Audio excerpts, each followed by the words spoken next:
अमित शाह जी ने पूरा monsoon session निकाल दिया और उनकी हिम्मत नहीं हुई सदन में आके ये बोलने की। जो चीज किरण रिजिजू बोल रहे हैं वही चीज अमित शाह जी बोल रहे हैं। क्या दिक्कत है इसमें? भाई आप अगर उनको क्लीन चिट दे रहे हैं और दिल्ली पुलिस की तारीफ करवा रहे हैं आप, तो ये तारीफ अमित शाह जी क्यों नहीं कर रहे हैं? अमित शाह जी दिल्ली पुलिस की तारीफ करें और अपनी भी कर ले थोड़ी सी तारीफ आके, और राहुल गांधी का मुंह बंद करें। या जो विरोधी लोग हैं जो भी सवाल उठा रहे हैं सबके मुंह बंद क्यों नहीं कर देते? नमस्कार दोस्तों, कैसे हैं आप लोग। उम्मीद है आप सभी अच्छे होंगे। मंत्री जी खुलेआम झूठ बोल रहे हैं और राहुल गांधी ने उनके झूठ को पकड़ लिया है और मंत्री जी की थूथू हर तरफ हो रही है। वो तस्वीरें दिखाई जा रही हैं 20 तारीख की, 20 जुलाई की, जिस दिन संसद कूच कर रहे थे छात्र। शिक्षा मंत्री का इस्तीफा ही तो मांगा था उन्होंने, और क्या मांगा था? जवाबदेही मांगी थी, लेकिन उसके बदले में उन्हें मिला क्या? पैलेट गन से वार किया गया। जिन डंडों पर कीलें लगी हुई थी उसका इस्तेमाल किया गया। जो महिलाएं थी, जो लड़कियां थी, जो हमारे देश का गौरव है, उनके डंडा घुसाया जा रहा था। तो क्या कुछ किया गया पुलिस की तरफ से, सबने देखा। लेकिन मंत्री जी कह रहे हैं कि दिल्ली पुलिस की तारीफ होनी चाहिए। अगर दिल्ली पुलिस की तारीफ ही होनी चाहिए थी तो फिर सदन में आकर गृह मंत्री अमित शाह ने तारीफ क्यों नहीं की? क्योंकि दिल्ली पुलिस के बॉस तो वही है, और प्रधानमंत्री नरेंद्र मोदी वो भी आकर जवाब दे सकते थे कि भाई कुछ नहीं हुआ, सब बदनाम करने की कोशिश कर रहे हैं, कहां है सबूत। मतलब ये बात तो कह सकते थे ना दोनों नेता, नहीं कहा। मंत्री जी एनआई के इंटरव्यू में ये बात कह रहे हैं, कहां चली गन, किसने चलाई गन, कोई मरा तो नहीं। अगर मर जाता तो मंत्री जी आपके दिल को चैन आता, तब आपको लगता कि हाँ दिल्ली पुलिस तारीफ के काबिल नहीं है, उसको क्रिटिसाइज किया जाना चाहिए।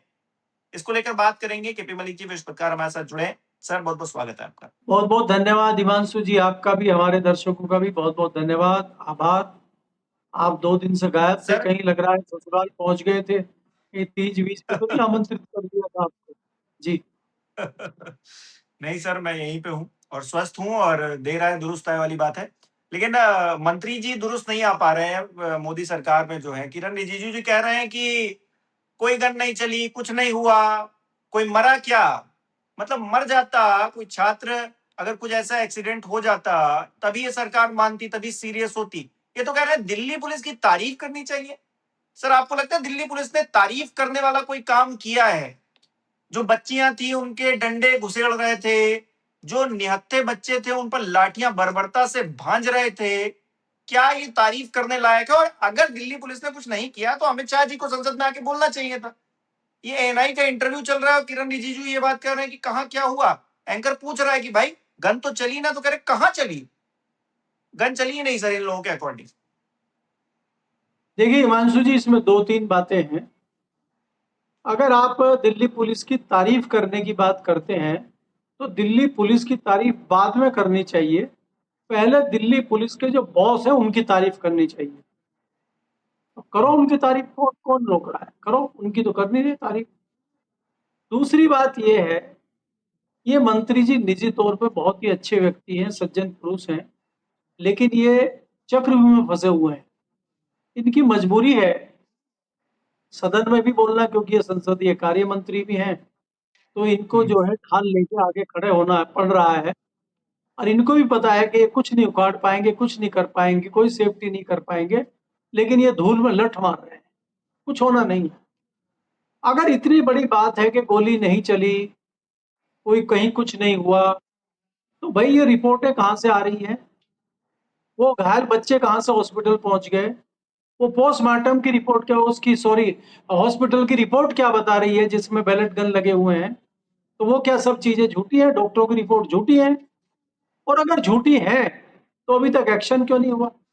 और सारी बात अगर इतनी आसान है और सब कुछ ठीक ठाक है, तो फिर ये अमित शाह जी क्यों नहीं बोल रहे इस पे?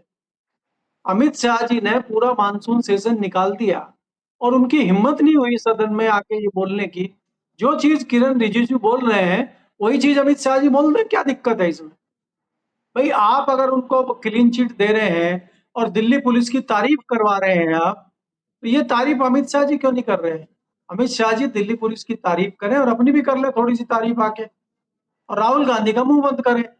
या जो विरोधी लोग हैं जो भी सवाल उठा रहे हैं सबके मुंह बंद क्यों नहीं कर देते हो? वंदे मातरम पे तो बड़ा बोल रहे हो जाके। आज नई नई चीजें आपको याद आ रही हैं, जिनको आपने जीते जी नहीं पूछा वाजपेयी जी को। आज वाजपेयी जी की मूर्ति का अनावरण हो रहा है, उनके स्टैचू बन रहे हैं, उनकी ऐसी मूर्तियां बनाई जा रही हैं कि अगले दिन वो मूर्तियों का रंग उड़ जा रहा है, पेंट उतर जा रहा है उनका, इतनी शानदार मूर्तियां आप बनवा रहे हैं उनकी। और उनके अब उस पे जो है समारोह में जाके आप वहाँ वंदे मातरम पे घेरने का काम करते हैं विपक्ष को उसको। तो आप क्या वंदे मातरम में उलझा के लोगों का ध्यान भटकाना चाहते हैं क्या? वंदे मातरम बोलने वालों पे तो लाठियां पड़ती थी, वंदे मातरम बोलने वालों को तो कोड़े से कूटा जाता था, उनकी तो चमड़ी उधेड़ दी जाती थी अंग्रेजों के द्वारा। इतना आसान था क्या वंदे मातरम बोलना? हर एक थोड़ा ही बोल पाता था वंदे मातरम, और कायर थोड़ा ही बोल पाएगा। आज तक तो बोला नहीं आपने। ये एकाएक क्या हो गया आपको पिछले कुछ दिनों से? वंदे मातरम, वंदे मातरम, वंदे मातरम बोलिए, आप सारी चीजें हो जाएंगी। स्कूल पे भी कुछ बोलिए, नहीं, छात्राओं पे और भी कुछ कुछ कहने बोलिए को नहीं भाई। है ना सर। वंदे मातरम के अलावा इनके पास टॉपिक ही क्या है? विपक्ष तो सीधे सीधे इनको जवाबदेह ठहरा रहा है। जो घटना हुई 20 तारीख की, अमित शाह जी कटघरे में है, मोदी जी आ खुद नहीं रहे हैं, वो खुद सामने से भाग रहे हैं। तो इनके पास कहने वंदे मातरम अगर ये नहीं बोलेंगे तो बोलेंगे क्या सर? इनके पास बोलने के लिए है ही नहीं। या फिर ऐसा झूठ बोलेंगे सरेआम, सरेआम झूठ बोलेंगे तो पकड़े जाएंगे, किरण रिजिजू टाइप्स। देखिए, अभी हिमांशु ये लोग इस मामले पे गिर चुके हैं, और अभी इस मामले पे मुझे कुछ साफ साफ तस्वीर नजर नहीं आ रही है। इसीलिए मुद्दों को डाइवर्ट करने के लिए, जनता को डाइवर्ट करने के लिए, लोगों को वंदे मातरम में उलझाने के अलावा कुछ नहीं बचा है।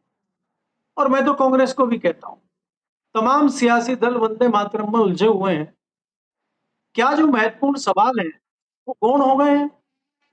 आज महंगाई कहाँ पहुंच गई है, बच्चे सड़कों पे हैं, बालिकाएं सड़कों पे हैं, हम स्कूल की बात ही नहीं कर रहे। टीचर गायब है, जो इक्के दुक्के हैं भी आपने उनको एसआईआर की प्रक्रिया, जनगणना और दूसरे काम धंधों में लगा रखा है। उसकी चिंता कौन करेगा? उस पर क्यों नहीं सरकार बोल रही? योगी जी कह रहे हैं हम 50,000 रुपए महिलाओं के खाते में डालेंगे। आपके पास महिलाओं के खाते में डालने के लिए 50,000 है, और अगर हम गणना करें उत्तर प्रदेश की महिलाओं की, तो कितना ये करोड़ों में बिल जाएगा। तो इतना करोड़ों रुपए आप स्कूल में क्यों नहीं लगा देते? वो भी तो उन्हीं महिलाओं की बच्चियां पढ़ रही हैं वहां, वो भी तो उन्हीं महिलाओं के बच्चे हैं। लेकिन आप स्कूलों में नहीं लगाएंगे, और आप उनके खाते में सीधा पैसा डालेंगे, यानी कि वोट लेने के लिए आप उनको रिश्वत देंगे, स्कूल में नहीं लगाएंगे आप। क्योंकि स्कूलों में तो अगर आप पैसा लगाएंगे तो वहां बच्चे शिक्षित होंगे, और शिक्षित होंगे वो आपसे सवाल पूछेंगे, और सवाल से तो आप डरते हैं। तो इसीलिए आप नहीं चाहते कि वो शिक्षित हों और वो आपसे सवाल पूछे। क्योंकि ये जो सारा मामला पिछले 1 महीने से चल रहा है देश में, अब ये खाली दिल्ली के जंतर मंतर का मामला नहीं रहा, ये पूरे देश में फैल चुका है। पीछे आपने झारखंड में देखा, हमारा कोई किसी से लेना देना नहीं है, चाहे वो भाजपा हो, चाहे वो कोई अन्य दल हो, सरकारें किसी भी दल की हो। सरकार की रणनीति अगर खराब है, सरकार की नीतियां खराब है, तो उसके खिलाफ हम भी बोलेंगे और जन जी भी बोलेंगे। तो आप उस मामले को डाइवर्ट करने के लिए कभी वंदे मातरम उठा लाते हैं, कभी कुछ उठा लाते हैं, और लोगों को उलझा देते हैं। अगर लोग शिक्षित होंगे, बच्चे शिक्षित होंगे, तो आपसे सवाल करेंगे, और आपके गिरेबान में हाथ डाल के सवाल पूछेंगे आपसे। आप जिस कुर्सी पे बैठे, वो कुर्सी आपको उसी जनता ने दी है, और वही जनता आपसे सवाल पूछ रही है। आज आप बताइए कि इतना महत्वपूर्ण मुद्दा है राम मंदिर का, जिससे लोगों की आस्थाएं जुड़ी हुई है, उस पर भी आप कुछ नहीं बोल रहे। शिक्षा पर भी आप कुछ नहीं बोल रहे। तमाम जो हाईवे का आप दावा कर रहे थे और विकास पुरुष बन के अवतरित हुए थे, महामानव बने थे, वो सारी सड़कें धंस रही हैं, पुल टूट रहे हैं। कहाँ गया आपका मेक इंडिया? कहाँ गया आपका स्मार्ट इंडिया? स्मार्ट सिटी की योजना लेके आए थे, वो कहाँ गई? सारी योजनाएं आपकी धराशायी हो गई। आप उसमें उलझाने के लिए अब आप घूम फिर के आखिर में वंदे मातरम ले आए। पिछले 12 सालों में आपको वंदे मातरम याद नहीं आया, और अब एकाएक आपको आकाशवाणी हो गई है भगवान की कि वंदे मातरम याद करिए भाई, बड़ी देर हो रही है। पता नहीं सपने में इनके नेहरू आए हैं, या पटेल आए हैं, या रविन्द्रनाथ टैगोर खुद उतर आए हैं इनकी आत्मा में, अब इनको वंदे मातरम की याद सता रही है। वंदे मातरम के बिना देश बर्बाद हो जाएगा, इसलिए वंदे मातरम जल्दी शुरू करना है। वंदे मातरम गाना चाहिए, वंदे मातरम सब गा रहे हैं, किसी को कोई दिक्कत नहीं है। वंदे मातरम हमारी आस्था का प्रतीक भी हो सकता है, लेकिन आज उसका क्या मतलब है? जब उसका मतलब था तब तो आप उसके इर्द-गिर्द दिखाई नहीं दे रहे थे। नहीं सर, कितने लोग थे तब बोलने वाले? इनकी इनकी जो आस्था है, इनकी जो मान्यताएं हैं, अगर वो विपक्ष अगर फॉलो नहीं कर रहा है तो फिर वो सनातन विरोधी हो जाता है, देश विरोधी हो जाता है। लेकिन अगर ये उस चीज को फॉलो ना करे तो कोई दिक्कत नहीं है। मतलब नॉर्थ ईस्ट में अगर गाय खाई जा रही है, इन्हीं के बीजेपी के नेता ही कह रहे हैं कैमरे पर खुलकर कि हम खाते हैं, हमको अच्छा लगता है, जो भी जिस तरह से भी वो अपनी बात को रखते हैं, तो इनको कोई दिक्कत नहीं है। इनके वो जो गोली मारो ठाकुर हैं, अनुराग ठाकुर जी, वो नवरात्रि में जाकर मछली चेप रहे थे बंगाल में, तो किसी को कोई दिक्कत नहीं थी। अभी नितिन नवीन की भी फोटो आई है, उनकी भी वीडियो आई है, वो अपने कार्यकर्ताओं के साथ बैठकर जो है मांस भक्षण कर रहे हैं। मतलब अभी तो सावन चल रहा है, ये कैसे कर पा रहे हैं बीजेपी के लोग? लेकिन यही विपक्ष करता तो वो सनातन विरोधी हो जाता, वो हिंदू विरोधी हो जाता, वो देवता विरोधी हो जाता।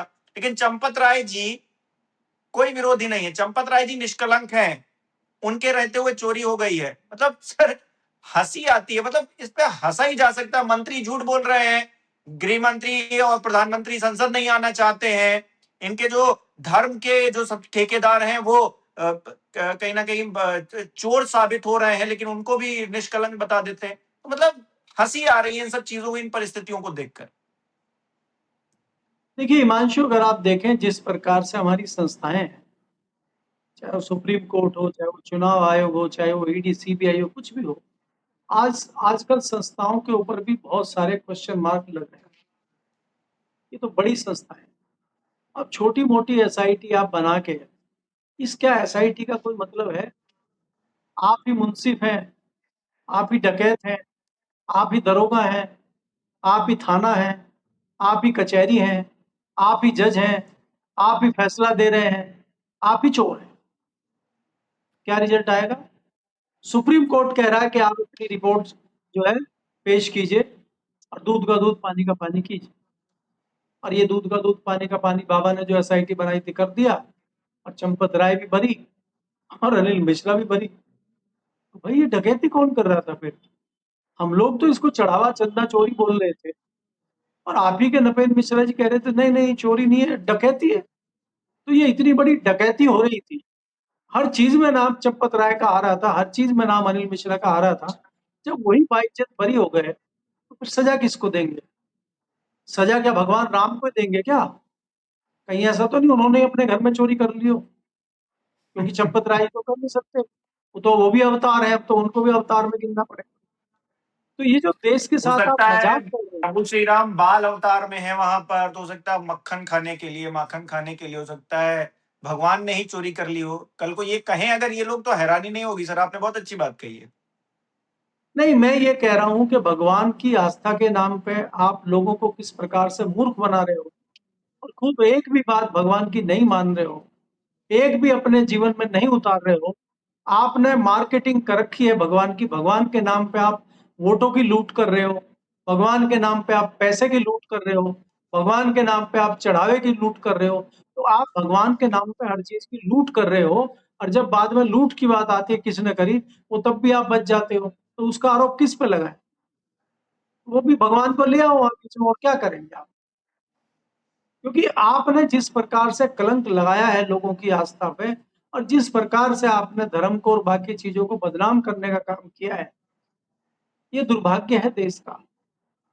ये कोई नई बात नहीं है आज।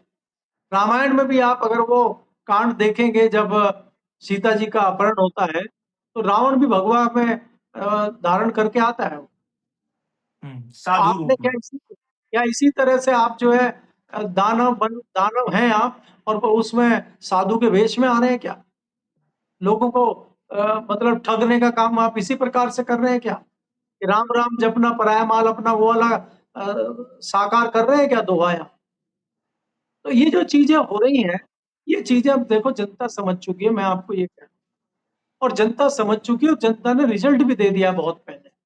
हम और आप बहुत पीछे हैं, उसी जनता ने 2024 के लोकसभा चुनाव में रिजल्ट दे दिया है, अपना फैसला दे दिया है, अपना निर्णय सुना दिया है। साधुवाद के पात्र हैं वो पत्रकार अयोध्या के, जिन्होंने घोटाले को खोलने की कोशिश की। साधुवाद के पात्र हैं वो अभिषेक उपाध्याय, जिन्होंने बिना किसी डर के इस मामले को यहाँ के ले जाके खींचा। नहीं तो इन्होंने मामले को दबाने में कोई कसर चंपत राय जी ने नहीं छोड़ी। आपको याद होगा चंपत राय जी ने कह दिया था कि कोई औचित्य नहीं है, कोई कहीं कुछ नहीं है, कुछ नहीं हो रहा है, हमारा ऑडिट चल रहा है, फलाना चल रहा है। लेकिन जब मीडिया में आया और इन्हीं के बीच के लोग आके चैनल पे इंचू में बोल रहे हैं कि डकैती चल रही है, तब आपने कहा कि एसआईटी बना, और एसआईटी नहीं भी सर, अपने घर की। पकड़ तो एक बात, अब एसआईटी नहीं कर रही है, एसआईटी को समझ में नहीं आ रहा है या किसी आम आदमी को भी समझने वाली बात है। 5 तारीख का सीसीटीवी फुटेज है, सबके सामने है, जिसमें वो पैसों से भरा हुआ बैग दिखाई दे रहा है। 7 तारीख को चंपत राय बयान दे रहे हैं कि नहीं नहीं कुछ नहीं हो रहा, ऑडिट हो रहा है। तो सीधे तौर पर चंपत राय छुपा रहे हैं। मतलब इसमें कोई ना नुकुर वाली या फिर सही गलत वाली बात ही नहीं है, तथ्य सामने है किसी के। अब एसआईटी झुटला दे। अब मंत्री जी जैसे किरण रिजिजू कह रहे हैं किसी पे कोई गन नहीं चली, कुछ नहीं हुआ, बिहार में AK-47 नहीं चली, दिल्ली में पैलेट गन नहीं चली, तो ऐसे ही चंपत राय ने भी कुछ नहीं, वो भी निष्कलंक है। मतलब मुंह पे ही झूठ बोलना है तो फिर कुछ भी बोल दो ना, क्या ही फर्क पड़ता है। अखिलेश यादव चोरी कर ले गए, ये बोल दो सीधे सीधे। अखिलेश यादव उठा ले गए वहां से पैसा, यही बोलो अब सीधे। देखिए हिमांशु जी, अगर ये देखें, ये तो सियासी सब पटकथाएं पहले लिखी जा चुकी हैं, और जो जितना बड़ा जुमलेबाज है, जो जितना बड़ा झूठ का सौदागर है, उसको चुनाव में फायदा मिलता है। और आज ये जाहिर हो चुका है कि सत्ताधारी दल जो है, और ये जो भारतीय जनता पार्टी है, इससे बड़ा झूठ का सौदागर कोई है नहीं। इन्होंने सबको पानी पिला दिया है राजनीति में। अब दूसरे वालों को समझ आ नहीं रहा है, वो कोशिश भी करें, वो इतना बड़ा बड़ा झूठ नहीं बोल पाते, क्योंकि लोग उनका गला जल्दी पकड़ लेते। सरेआम झूठ बोली जा रही है चीजें आपके सामने। ये किसी के हलक से उतरेगा कि चंपत राय जी बाइज्जत बरी हो गए? अनिल मिश्रा जी, जिसको आप कहते थे वही इसमें शामिल है, उन्हीं के आदेश पर सब कुछ हो रहा है, वो भी बाइज्जत बरी हो गए। तो भाई चोर कौन है फिर? वो क्या टिन्नू यादव चोर है क्या? टिन्नू यादव इतना बड़ा क्रांतिकारी था क्या? अली बाबा वही था क्या? 40 चोर कहाँ गए उसके? हैं? अरे भाई, आप अगर एक ड्राइवर से सारी चीजें वहां चल रही हैं, तो फिर ये चंपत राय जी वहां क्यों बने हुए हैं? चंपत राय जी को इसीलिए हट जाना चाहिए कि भाई सारा काम तो टिन्नू संभाल ही रहा है। तो आपका क्या काम है वहां? आप क्यों नहीं हट रहे सही बात, सही बात। हैं? भाई जब आपके बस का कुछ है ही नहीं वहां, और वहां टिन्नू यादव चोरी करके ले गया, डकैती का कर ले गया, और अनिल मिश्रा बैठे हैं और आप बैठे हैं, और आप वहां बैठ के कुछ कर नहीं रहे हैं, तो फिर आप क्यों बैठे हैं वहां? हटिए आप वहां।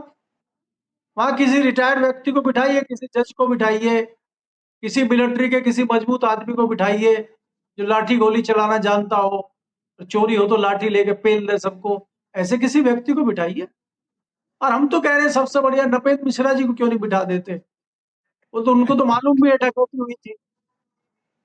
तो ये जो मजाक मजाक देखिए, अभी तक तो आप देश के साथ कर रहे थे, वोटर के साथ मजाक कर रहे थे, छात्रों के साथ मजाक कर रहे थे, किसान के साथ मजाक कर रहे थे, युवाओं के साथ मजाक कर रहे थे आप। अब तो आप जो है आस्था जिनकी लोगों की भगवान में है, उन भक्तों की से भी आप जो है मजाक कर रहे हैं, और उनका मजाक उड़ा भी रहे हैं आप करके। अब आप साफ कह रहे हैं कि हमने कर ली चोरी, जिसको जो उखाड़ना उखाड़ दो, चले जाओ जिस कोर्ट में जाना हो।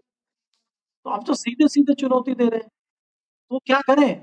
कैसे लड़े आपसे? तो लड़ने का हथियार वही है, 2024 में उन्होंने दिखाया, और वो 2027 में फिर दिखाएंगे आपको अपनी ताकत, जिनको आप चिढ़ाने का काम कर रहे हैं। जी।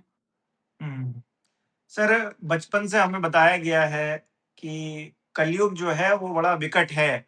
जैसे जैसे हम आगे बढ़ेंगे, जैसे जैसे चीजें आगे बढ़ेंगी, ये साल दर साल गुजरेंगे, वैसे पापियों की संख्या बढ़ जाएगी। तो पापियों की संख्या बढ़ रही है, ये दिखाई दे रहा है।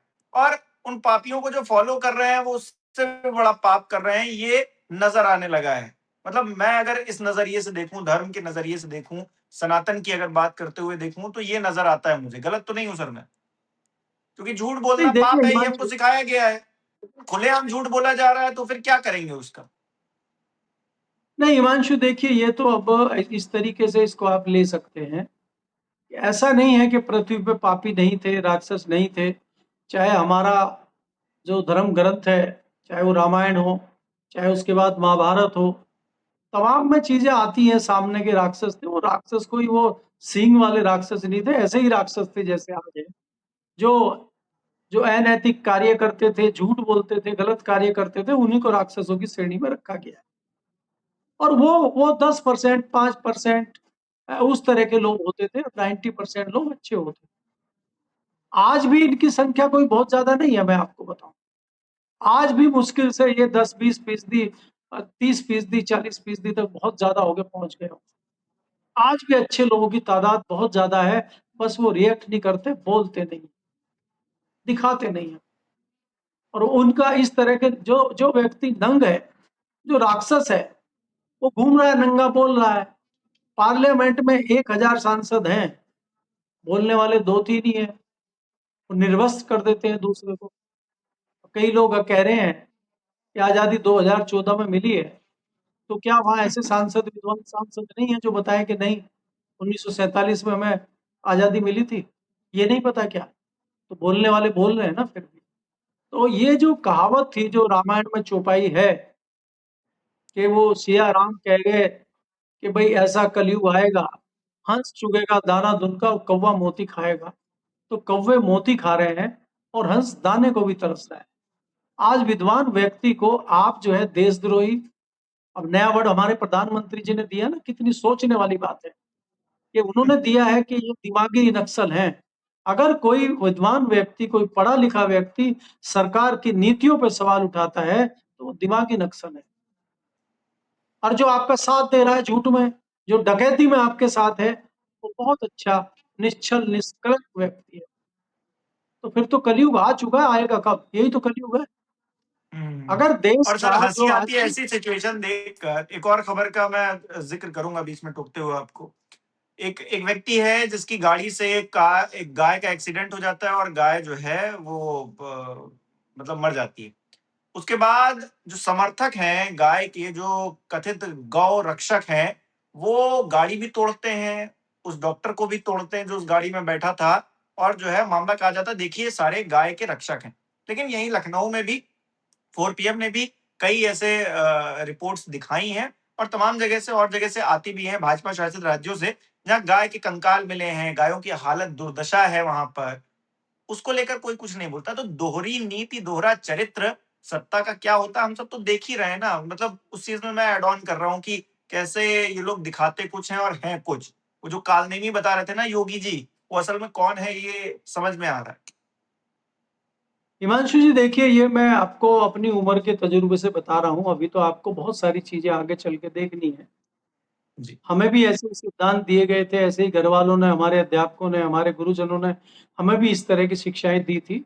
और हम दिल्ली आए और हमने देखा, और कुछ चंद लोग दिखते थे कि ये तो अंदर से राक्षस लगता है, झूठ बोल रहा है, अनैतिक कार्य करता है। बहुत कम थे लोग। हमने नेताओं को भी देखा। मैं अपने आप को सौभाग्यशाली समझता हूँ कि मैंने ऐसे ऐसे सिद्धांतवादी नेताओं को भी देखा। मैंने वाजपेयी जी को भी बहुत करीब करीब से देखा। मैंने कांग्रेस के पुराने कई नेताओं को करीब से देखा। हमने शुरू शुरू में चौधरी चरण सिंह को भी देखा। बहुत सारे सिद्धांतवादी नेताओं को देखा। हमने जॉर्ज फर्नांडिस को भी देखा कि वो अकेले अपने घर में किस प्रकार से रहते थे और किस प्रकार से सिद्धांतवादी लोग थे। हमने बहुत अच्छे बुरे सब लोगों को देखा। लेकिन आज ऐसे लोग कहीं दिखाई नहीं देते हैं। आज झूठ का बोलबाला है, झूठ का व्यापार चल रहा है, हेरा-फेरी चल रही है। हम, हमारे गुरुजन, हमारे जो पेरेंट्स हैं, वही गलत बातें सिखा रहे हैं। अब एक परिवार के पति पत्नी दोनों लगे हुए हैं लूट-मार में, तो उनके बच्चे क्या सीखेंगे? उनके बच्चों को संस्कार कहाँ से मिलेंगे? और छोटा बच्चा है, वो चुप रहता है। वो जैसे ही बच्चा थोड़ा बड़ा होता है, तो वो उनकी सुनना बंद कर देता है। और फिर जब उनको गुस्सा आता है, वो उसको डांटते हैं, तो वो उन्हीं की कमियां उनको बताने लगता है और इनको शर्मिंदा होना पड़ता है। और फिर ये बच्चे को नहीं रोक पाते। तो आपको अगर बच्चे को शिक्षित करना है, तो आपको उसके लिए दर्पण की तरह दिखना होगा, और आप ही उसके आराध्य बनेंगे, और आप ही उसके लिए एक तस्वीर पेश करेंगे कि देखिए मेरे पिताजी कितने ही हैं। हमारे बच्चे जहाँ जाते हैं, उनको भी बाहर सुनना पड़ता है, लोगों से देखना पड़ता है, लेकिन उनको संतोष मिलता है जब वो हमारे बारे में सुनते हैं कि आपके पापा इस तरह के व्यक्ति हैं। अगर हम गंदे होंगे और हमारे बारे में लोग इस तरह की चर्चा कर रहे होंगे तो बच्चों को बड़ा शर्मिंदा होना पड़ता है।